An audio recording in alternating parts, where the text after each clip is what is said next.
Alors bonjour, nous sommes le 1er décembre 2019 et nous sommes en train de continuer notre petite série de dialogues œcuméniques. C'est bien œcuménique puisque les témoins de Jéhovah sont considérés comme des chrétiens, même s'ils ne croient pas en la divinité du Christ, mais ils ont tout de même le texte de l'Évangile. C'est pas comme les musulmans qui, eux, s'appuient sur un autre texte. Donc œcuménique avec Luc Reboux qui est là devant moi, qui est un ancien témoin de Jéhovah, mais qui a bien connu l'organisation Watchtower, et puis moi qui suis théologien catholique, Arnaud Dumouche. Alors le thème d'aujourd'hui, ce sont les dates. Les dates. On sait qu'il y a une prophétie de Saint Paul, enfin une parole de Saint Paul qui dit, ou de l'Ancien Testament, quand tu donnes des dates et que ça ne se réalise pas, c'est que c'était un faux prophète. Alors, je voudrais avant d'en parler, puisque Luc va reconnaître qu'il y a eu des dates données et que l'organisation des témoins de Jéhovah reconnaît qu'ils se sont trompés, je voudrais raconter un petit peu ce qui s'est passé par rapport aux dates dans l'Église catholique. En 2 minutes. Alors, l'Église catholique, au départ, était convaincue effectivement aussi que Jésus allait revenir pour la génération des premiers chrétiens. Ça, il faut le savoir, tout simplement à cause d'une parole de Jésus qui disait « Cette génération ne passera pas avant que cela ne soit réalisé ». Et alors, ça veut dire qu'il y a eu, comme on pourrait dire, ça ressemble très fort à ce qui se passe chez les témoins de Jéhovah, il y a eu des annonces de dates permanentes chez les chrétiens, c'est-à-dire des prophéties qui arrivaient tous les 2 ans en disant c'est pour dans 2 ans. Et ça a été particulièrement fort au moment de la destruction du temple de Jérusalem en 70 après Jésus-Christ. Alors, à un moment donné, l'Église s'est rendue compte, avec le temps, que ça ne marchait pas comme ça. C'est-à-dire qu'au IVe siècle, il y a eu vraiment des décrets pour interdire de donner des dates. On ne pouvait plus. Ce qui n'empêche pas que, au moment de la peste noire, donc ça c'est beaucoup plus tard, c'est 1000 ans plus tard, la peste noire qui a tué un tiers de l'Europe, eh bien il y a eu un grand saint appelé Saint Vincent Ferrier qui s'est remis à donner des dates malgré les interdictions de l'Église, parce que ça avait continué. On peut dire que le fait de donner des dates, c'est un travers de nous les hommes. On a besoin que ça se réalise dans la politique. Je vais expliquer après comment ça s'est réalisé vraiment.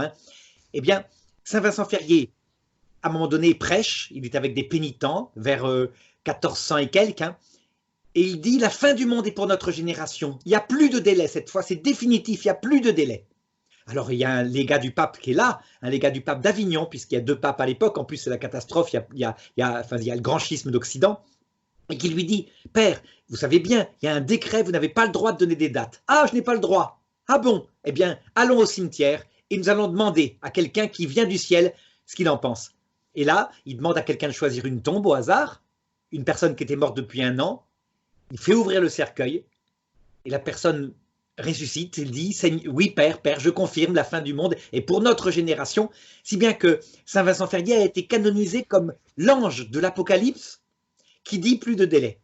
Et tu remarqueras, Luc, que la fin du monde n'a pas eu lieu. Donc on pourrait dire, il s'est trompé. Alors il va falloir encore des siècles pour finir par comprendre qu'en fait, ça c'est arrivé au XXe siècle avec Marthe Robin, avec Sainte Faustin, etc., qu'en fait, quand Jésus parle de son retour dans la gloire, en fait, ça a plusieurs sens. Ça veut dire que ça signifie d'abord que ça se réalise à la mort de chacun, mais c'est explicitement dans l'Écriture, c'est ça qui est terrible, c'est que c'est explicitement dans l'Écriture quand Jésus dit « Le retour du Fils de l'homme sera comme l'éclair de l'Orient à l'Occident », ce jour-là, 2 hommes seront dans un champ, l'un sera pris, l'autre laissé. Ça veut dire l'un meurt et l'autre part. Puis, ça se réalise aussi à la fin de chaque génération, puisque, je ne sais pas, tu es d'accord, la génération de la Seconde Guerre mondiale, là, elle est vraiment en train de passer. Dire que les plus jeunes parmi les soldats, ils ont 90 ans. Et donc, dans 15 ans, il n'y a plus personne, tout le monde a vu le retour du Christ à l'heure de la mort individuelle. Et puis, évidemment, il y a le sens qui nous intéresse, c'est la fin des fins.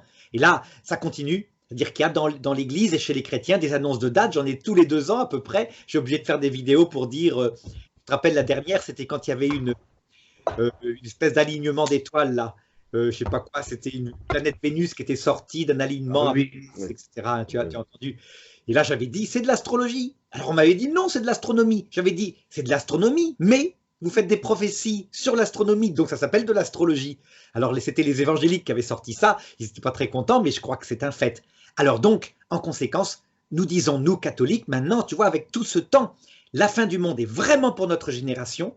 Ça veut dire que toi et moi, Luc, on va la connaître, disons, tu as vu, tu es vieux comme moi, donc dans 40 ans à peu près, maximum. C'est vraiment très vite fait. Si j'arrive là-bas. Et alors, on peut donc le prêcher, mais les gens, ça leur fait ni chaud ni froid quand on dit ça comme ça, que dans 40 ans, on sera mort. Donc, ça les touche uniquement quand on leur dit ça va être la descente du Christ dans sa gloire, quand il est monté au ciel, etc. Les gens sont trop passionnés par le politique. Ils ne voient pas que c'est un mystère profond qui touche toutes les générations. Résultat, l'Église dit, comme le Christ l'a dit, on ne peut pas donner de date. On ne donne pas parce que seul le Seigneur connaît la date, puisque cette date se réalise pour chacun de nous. Et puis un jour, ça aura lieu à la fin du monde, mais pour ça, il faut que des prophéties soient réalisées. En particulier, le dernier antéchrist, ça veut dire un culte spécial à Lucifer, c'est-à-dire à Dieu, à une vie éternelle, mais pas par le vrai Dieu. Hein. Ça, c'est dans les prophéties de 2 Thessaloniciens, chapitre 2. Résultat, qu'est-ce que je conclurais? Ben, tu vois, nous, on ne pas cramer trop par rapport aux dates, même si, de fait, par contre, jamais, jamais, le magistère de l'Église, qui correspondrait chez vous à la tour de garde, n'a donné de date. Lui, il s'est opposé aux dates. Ça venait de fidèles. Alors que je vais te laisser parler maintenant, je crois que chez vous, les dates ont été données par la tour de garde. Voilà, à toi. Eh bien exactement, les dates ont bien été données comme ça. Alors, inutile de faire un long commentaire, souvent superflu, hein, parfois même malveillant. Nous, on parle plutôt, bon, lorsqu'on dit des dates, je préfère dire de fausses alertes. Et je dis pas, comment dire, on pourrait penser un petit peu aux bergers farceurs qui disaient attention, attention au loup, au loup. Puis très vite, les gens n'y prennent plus attention jusqu'au moment donné où la date va être véritablement annoncée et puis qu'elle sera ignorée. Donc, l'organisation des témoins de Jéhovah peut ressembler à ce genre de sonnette d'alarme, puisqu'effectivement, leurs écrits, si tu le constates, ils sont toujours dans l'urgence. Elles ont toujours un caractère d'urgence. Pourquoi? Parce qu'elles sont toujours dans l'indice de la génération qui ne passera pas ou une période extrêmement courte et qui vient prendre fin. Donc, les témoins de Jéhovah, je dirais que pour commencer, déjà, forment un mouvement qui est restaurationniste, puisqu'ils croient fermement, c'est-à-dire que Dieu a restauré le véritable christianisme par l'intermédiaire de Charles Taze-Russell. Ils considèrent que Charles Taze-Russell, c'est quelqu'un, à un moment donné dans sa vie, il a quitté son église, il a cherché, il a perdu sa foi, c'est-à-dire sa fidélité, puis à un moment donné, Jéhovah lui a parlé. Jéhovah est venu s'adresser à lui, il est venu à faire des recherches avec les adventistes, il s'est séparé des adventistes, et c'est à partir du moment où Jéhovah lui a soufflé mot qu'il y a une tendance prémillénariste, qu'on en a parlé juste dans la vidéo d'avant, où il va annoncer depuis les années 1870 l'intervention imminente de Dieu dans les affaires humaines lors de la bataille qu'on parlera d'Armageddon. Alors, comme tu l'as dit tout à l'heure, il est évident que les frères qui préparent les publications ne sont pas infaillibles. Hein, ils n'avaient pas l'esprit aussi affûté que de l'époque de Paul. Ils n'étaient pas dans le même état d'esprit, surtout qu'ils n'étaient pas, on va dire, comment dire, ils n'étaient pas inspirés, comme Paul l'a pu l'être. Voilà. Mais ça prouve tout de même, tu es d'accord avec moi, que justement, sans doute que si on parle d'un charisme d'infaillibilité, comme on en parle pour les papes, uniquement d'ailleurs sur la doctrine, hein, jamais sur la pastorale, les papes peuvent se tromper, ça c'est quelque chose toujours, la doctrine universelle du salut. Bon, eh bien, ça montre que tu vois, enfin, en tout cas pour nous catholiques, il n'y a pas d'infaillibilité à la tour de garde, quoi. Voilà. Bah, c'est vrai que là, tu parles de. Là, on pourrait parler sur les études de soteriologie, hein, puisque c'est sur le salut. Et effectivement, les gens ont une tendance à confondre quand les témoins de Jéhovah se plantent sur des dates, mais ça, je vais en reparler après, sur les fausses prophéties. Ce qu'il faut comprendre, c'est que Charles Taze-Russell a participé au retour des Juifs sur le territoire d'Israël, parce que déjà, Charles Taze-Russell était de confession juive, et il était aussi de confession chrétienne, et de plus, il était sioniste. Soit souvent, on ne le dit pas. Donc, il a vraiment eu l'idée de cette intervention, puisqu'il devait avoir, Dieu devait venir très très rapidement. Donc, il s'est dit, ben, moi, je vais accélérer les choses. Et à l'époque, il discutait avec les Juifs pour un retour sur les terres d'Israël. Alors, c'est vrai que l'organisation en elle-même, elle se dit, bon, Joseph Rutherford aussi, il est rentré dans la brèche des dates, hein, comme l'avait présumé Charles Taze-Russell.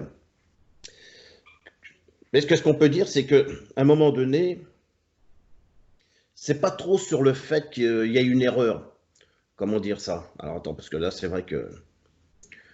C'est-à-dire qu'on dit, ouais, ils ont fait des fausses prophéties, ce sont des faux prophètes, ils annoncent des fausses dates. Il y a eu plein de dates annoncées, hein, je crois 1898, 1914, ça continue après. Voilà. Exactement, et je pourrais te parler de chacune de ces dates à positionnement. C'est-à-dire que moi, je ne suis pas dans la date en elle-même, Mais moi, ce qui m'a intéressé parmi les dates annoncées par l'organisation, c'est plutôt l'esprit qu'il y a dans l'idée de cette date. C'est pourquoi cette date, qu'est-ce qu'ils ont mis dans cette date, quel est leur état d'esprit. Parce qu'en fait, eux, ils ne disent pas Jéhovah a dit que cette date, c'est la fin de quelque chose. Eux, ils le font parce c'est des êtres humains, ils regardent la chronologie de la Bible, ils regardent justement les événements par rapport à l'Ancien, si tu veux, par rapport à l'Ancien et le Nouveau Testament. Ils se disent, bon, on va prendre le livre Révélation, que ce que dit Daniel dans l'Ancien Testament, comment on le comprend à partir du livre Révélation, le livre de Jean. Des calculs aussi, beaucoup de calculs à partir de... Parce que comme Daniel donne des semaines et que ça s'est vraiment réalisé, il avait annoncé... Exactement. La venue du Christ, la première. Oui, ils font des calculs, oui, c'est ça. Ça existe aussi chez nous, catholiques, mais je dirais, oui, tous les 2 ans, quelqu'un publie quelque chose comme ça, voilà, par des calculs. Oui. Exactement. On a eu, je te rappelle aussi, dans une secte, la date, c'était quand tu multiplies 666 par 3, tu obtiens, je crois, 1998 ou un truc comme ça, je devrais calculer. Et donc, il y a eu une fameuse secte qui n'était pas catholique, hein, qui était une secte apocalyptique chrétienne, qui avait annoncé le retour du Christ pour cette date-là. Puis comme il n'est pas revenu, ils se sont suicidés. Ils sont partis rejoindre son vaisseau spatial. C'est pas les temples solaires ou un truc comme ça? Quelque chose comme ça. Et je crois que c'était simplement en multipliant par 3, 6, 6, 6.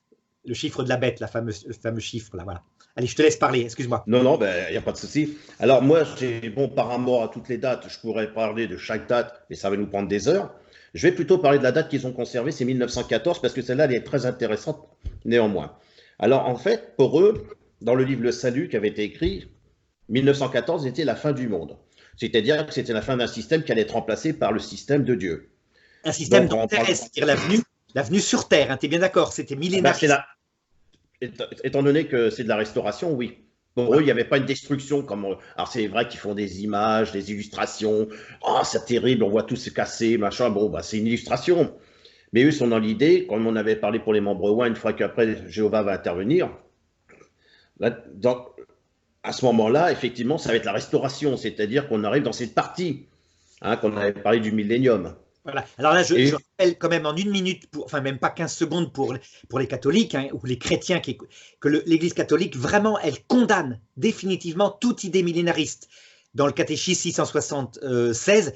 Et alors, pour bien préciser que le retour du Christ se fera bien sur Terre à la fin du monde, mais pas pour rester sur Terre.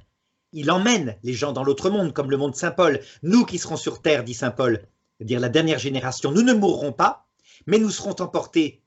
Et ceux qui étaient morts viendront nous rejoindre, et alors, etc., il y aura la résurrection, mais dans l'autre monde. Donc, absolument aucune restauration sur Terre, qui est trop petite d'ailleurs. Hein. C'est l'autre monde qui nous attend. Voilà pourquoi nous ne sommes pas millénaristes. L'Église le dit bien. La restauration finale, c'est la vie éternelle. À toi. Oui, parce que vous êtes sur l'enlèvement de l'Église. Non, pas l'enlèvement de l'Église, l'enlèvement de l'humanité, tout entière, sauf évidemment les damnés qui refuseront. Mais c'est une époque où régnera l'Antichrist, ça veut dire que l'Église sera toute petite, toute faible. Il y aura une espèce de gouvernement mondial autour d'une idéologie qu'on appelle le mystère de l'iniquité. Ça veut dire il y a une vie éternelle et elle est réservée aux gens debout, aux gens dignes, aux gens forts, aux gens intelligents. Et les gens seront enthousiastes au début, puisque ça ressemble à l'évangile. Et en fait, c'est le message de Lucifer. Voilà. Alors évidemment, Dieu laissera cette espèce d'enfer sur terre, parce que ce Dieu-là, on ne peut pas l'aimer. Hein. Il laissera vivre un certain temps. Et quand les gens verront que ça ne produit rien que du désespoir, alors le Christ reviendra dans sa gloire. Donc l'Église sera très faible. Ce n'est pas l'enlèvement de l'Église, c'est le Christ qui se manifeste par le fait que l'Église a connu un martyr comme le Christ, a disparu quasiment, pas totalement, hein, mais est réservé dans quelques cœurs. Eh bien, à ce moment-là, il balayera cet antéchrist par le souffle de sa venue, dit saint Paul. Voilà, à toi. Alors, moi, donc 1914, imagine, tu as des témoins de Jéhovah. À l'époque, ils étaient étudiants de la Bible. Là, on leur annonce 1914, la fin du monde. 1914, guerre mondiale. Ouais. Je ne sais pas, t'imagines, ton organisation, elle te dit 1914, c'est la fin du monde. 1914, c'est le début de la guerre mondiale. Je veux dire, ça doit être quand même sacrément impressionnant. Et oui, surtout qu'ils ont quand même... Après, on peut se moquer parce que la date est passée. Mais sur le coup, tu te dis, attends, c'est impressionnant. Ils annoncent 1914, ça, c'est une guerre mondiale. Tout à fait. Et du coup, c'est vrai qu'ils se sont rendus compte, après que la guerre soit terminée, qu'est-ce qu'ils avaient dans l'esprit, non pas sur la date elle-même. Alors, c'est vrai que dans le Salut, ils parlent bien de fin du monde. Hein. Ça, ils en parlent bien. Oui. Et après, ils vont corriger. ce qui n'a pas plu d'ailleurs à ceux qui étaient témoins de Jéhovah. C'est pas le fait qu'ils se soient trompés, c'est le fait qu'au lieu de dire directement qu'ils se soient trompés, ils ont dit oui, mais non, parce que ils ont essayé. Bon, ça Voilà. c'est à l'époque. Et quand ça se passe comme ça, en général, beaucoup quittent. Ah, Et c'est ce ceux qui qui s'est restent, passé. mais ceux qui restent sont encore plus croyants. Alors moi, je vais te passer un texte, hein, c'est Éphésiens 6,12 que j'ai noté, Mhm. qui dit parce que nous avons à combattre non pas contre le sang et la chair, mais contre les gouvernements, contre les autorités, contre les maîtres mondiaux de ces ténèbres, contre les forces spirituelles méchantes dans les lieux célestes. Ce qui s'est passé en 1914, puisque les témoins de Jéhovah disent que Jésus est invisiblement présent en 1914, ah ben comment ils peuvent savoir qu'il est visiblement en 1914 et pas une autre date? Ben c'est simple, c'est parce que si tu veux, ils savent que Jésus était invisiblement présent au commencement puisqu'il a aidé à la création. Oui. Ils savent que quand Jésus va dire, et on va envoyer ses disciples prêcher, de toute manière, il va leur dire, tout pouvoir m'a été donné dans le ciel et aussi sur la terre. Donc il ne dit pas tout pouvoir va m'être donné plus tard. Il dit qu'il a déjà reçu ce pouvoir dans le ciel et la terre. Donc ils ont compris à ce moment-là qu'il y a eu un combat qui se fait dans le ciel. Et que 1914, c'est qu'à ce moment-là, il y a le Christ qui a gagné sur Satan. Satan a été, avec ses démons, descendu dans les environs de la terre pour faire tomber les hommes. Et qu'à ce moment-là, bah, que toutes les religions, à part bien sûr les témoins de Jéhovah, sont rentrées dans la fausse religion, c'est-à-dire vont s'associer à des gouvernements, et que tous ces gouvernements seront sous domination de Satan. D'où après voter neutre, puisqu'on ne peut pas voter pour des humains dont ces humains sont au service de Satan. On ne peut pas aller vers d'autres religions si ces autres religions se prostituent à Satan. D'accord? D'accord. Donc, ils ont considéré que ça fonctionnerait comme ça. Alors, j'avais noté aussi deux textes. C'était Raymond Franz. Il avait participé à l'époque à des lectures, hein, puisqu'il avait été au collège. Et il le dit lui-même, l'organisation, ce n'est pas un État comme étant politique. Ils sont neutres concernant la politique, mais pas neutres concernant leur position. Dû justement parce qu'ils servent Satan. Et eux, ils servent l'organisation de Jéhovah. Donc, ils sont neutres parce qu'ils ne veulent pas s'occuper des gens qui se mettent en place et que les gens disent ils me représentent. Eux, ça ne représente pas un témoin de Jéhovah. Donc, ils sont neutres là-dessus, ils les laissent entre eux. Par contre, ils ne sont pas neutres puisqu'ils prennent un positionnement. Si moi, je te dis, je ne veux pas faire l'armée parce que je suis témoin de Jéhovah, je ne veux pas faire de politique parce que je suis témoin de Jéhovah, ce n'est pas une pensée individuelle, c'est bien une pensée qui est, même si elle paraît individuelle sur le coup, elle est collective par rapport à mon organisation, puisque je veux servir Jéhovah, je veux servir la hiérarchie dans mon organisation.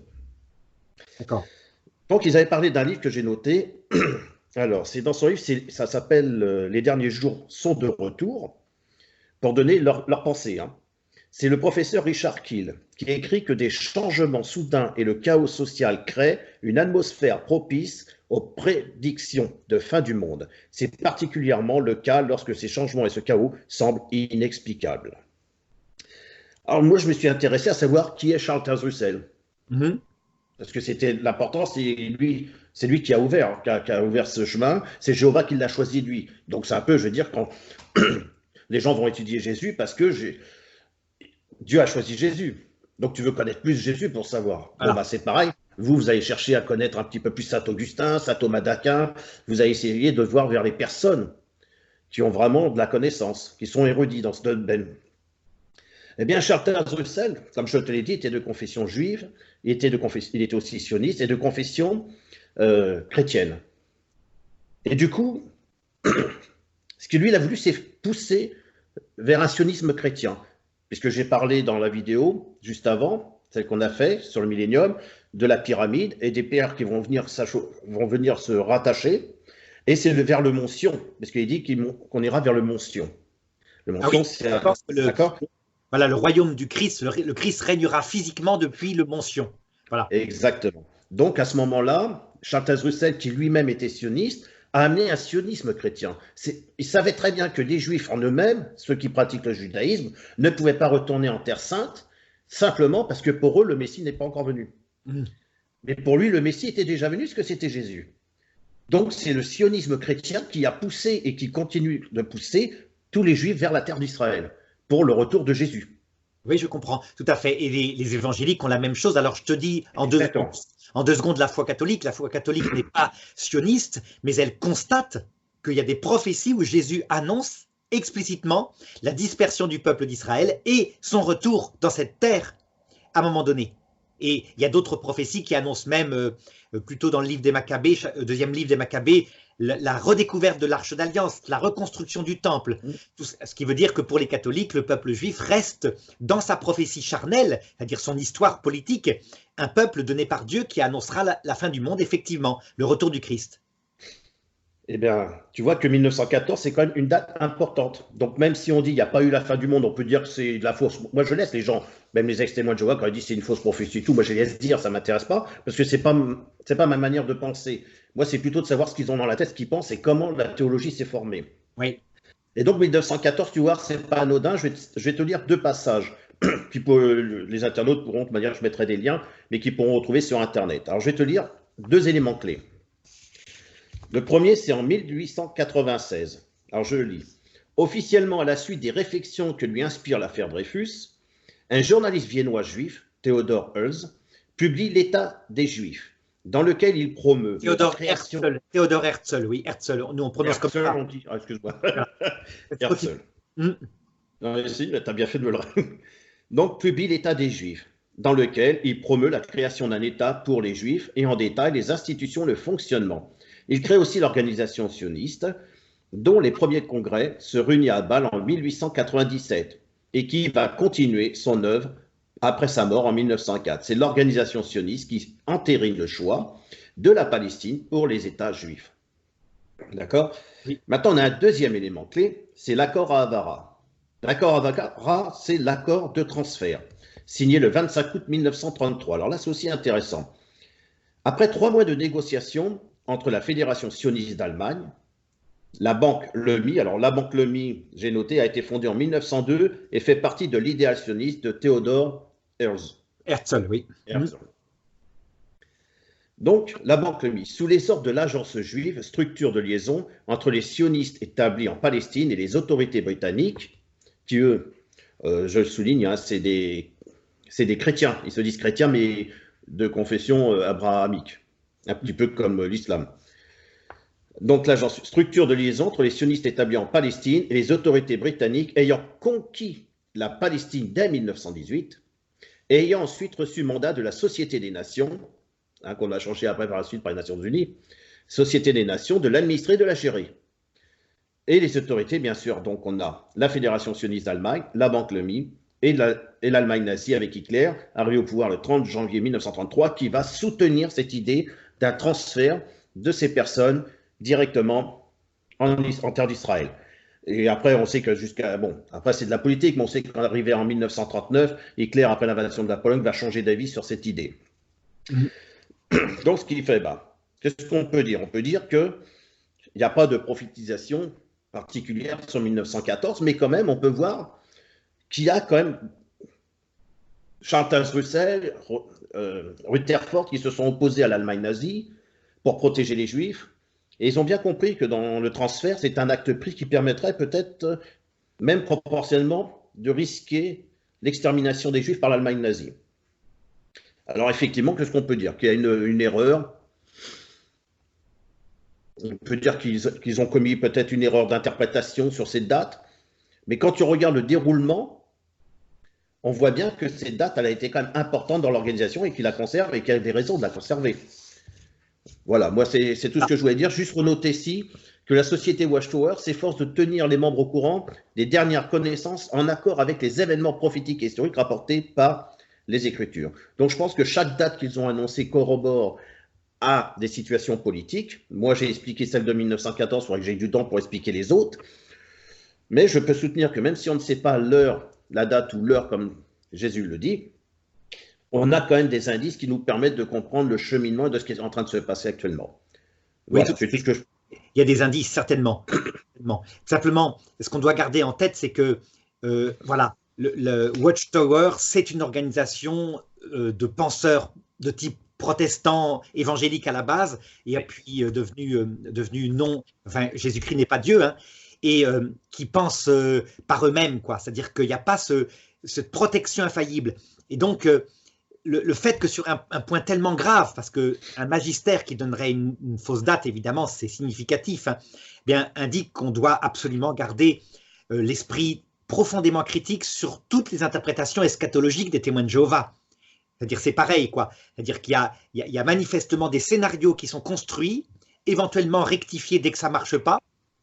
Et voilà, comme font d'ailleurs les protestants. Ils élaborent des tas de théories, mais attends, à la différence de chez les catholiques où ça se passe chez les fidèles, où tu verras des sites comme par exemple apparitionmariale.org, où pareil, il y a quelqu'un qui, à partir de toutes les prophéties qui viennent, élabore des scénarios complètement compliqués.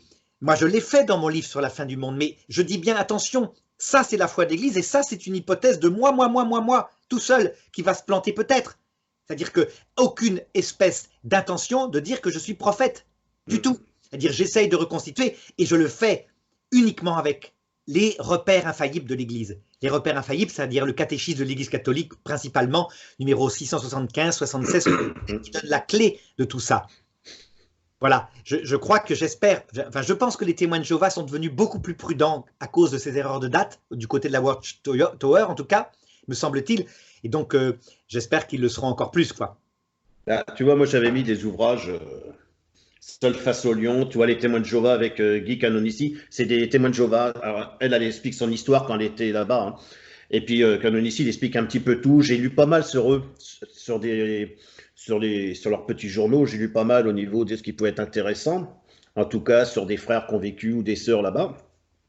Et tu vois, comme toi, moi j'ai fait une reconstitution un peu de tout, et je me suis quand même rendu compte que Charles Tazossal parle beaucoup, si tu veux, avec, il a parlé quand même de la République en elle-même, Oui. et il a parlé que les gens seraient des citoyens du monde, donc on serait dans un monde cosmopolite. Oui, cosmopolite, mais en présence du Christ. Le Christ étant là pour régner sur ce monde, hein, n'est-ce pas?